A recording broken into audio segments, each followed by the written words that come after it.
kaixomundua.eus ikasleek edo hezkuntza zentroan eta eskola komunitatean konpetentzia digitalak garatzeko proiektu bat da. Eta horretarako lantzen dena da, batetik kompetentzia digitalak eta bestetik sormena. Azkenean ikaslei eskatzen zaiena dalako urte osoan zehar WordPressaren bitartez eta webguneak sor ditzatela. Eta webgune horiek gustura sortzeko egiten dutena da euren eremuetara eraman eta beraiek gustatzen zaizkien gauzatara eraman. Batzutan izan daiteke herriarekin lotutako zerbait eta beste batzutan beraien gustuko gauzak egitea. Kaixomundua.eus dator batetik, beharretik eta ikusi zalako eskola komunitatean eta ikusi zalako hezkuntzan beharra zegoela maila ezberdinetako ikasleek batetik konpetentzia digital horiek garatzeko eta garatzeko modu praktikoan, baina modu errealean, kasu errealekin garatzeko. Eta gero beste alde batetik erreferentzia bezala Punkateko websalpunten proiektua hartu da. Egia da ez direla erabat berdinak, azken batean websalpuntek eramantzalako 9 bat urte eta kaixomundua aurten pilotatu dugulako estreneakoz. Kaixomundua.eusen proba pilotoa egin da Euskal Herriko 4 toki ezberdinetan, Gasteizeko Egibiden, Arrasaten egin da Arizmendi ikastolan, Ondarroako institutuan eta Lekituko institutuetan egin da. Toki bakoitzan maila ezberdinetan egin izan da, derrigorrezko 2. hezkuntzan, batxilergoan eta lanbide heziketan pilotatu da. Eta guztietan ikusi da funtzionatzen duela.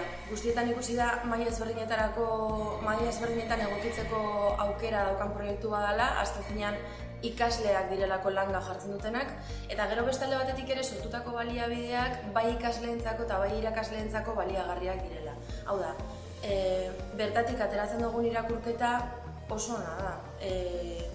Agian, badaude gauza batzuk, euskarazko pluginak ez daudela, edo erraminta digitalak euskaratzeko beharra dagoela eta erraminta digital jakin batzuk euskaratzeko beharra daukagula.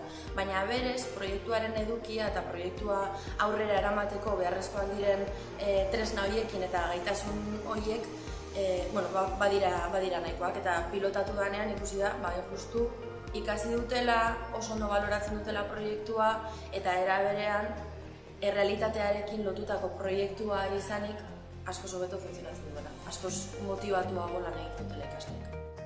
Ikastaroaren helburua da, oraindik ere kaixomundua ezagutzen ez duten irakasleek eta irakasle horiek kaixomundua ikasgelara zelan eraman ez dakiten horiei zuzenduta dago. Zergatik, badakigulako batzutan gauza berriak martxan jartzen direnean formazioa behar dela batetik, eta gero beste batetik informatika irakaslea izateko formakuntza bai oso ezberdina izan daitekelako, eta agian horrelako proiektu bat ere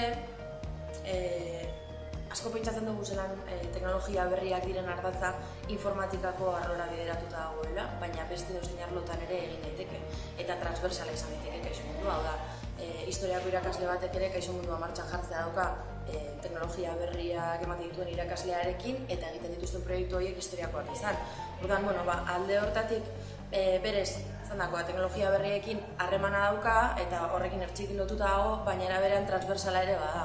Tartarako ulertzen dugu formakuntzen behar dela. Ikastaro honen helburua da, dagoeneko batetik edukia diseinatu duten pertsonekin egotea, eta horretarako etorri da Lore Algarate, Zagrab Crespo bai, berritzegunean lan egiten duenez, eta bera ere badauka lotura proiektuarekin, eta gero egongo dira hitz egiten baita ere lehenengo esperientzia hau pilotatu duten irakasle. Beraiek kontatu dezaketelako lehenengo pertsonan zer dan ikasgeletan pasatu dutena eta ikasgeletan pasatu dituzten gauzetatik izan baldin badute arazoren bat edo zerbait gertatu baldin bazaio horri zelan aurre egin dioten.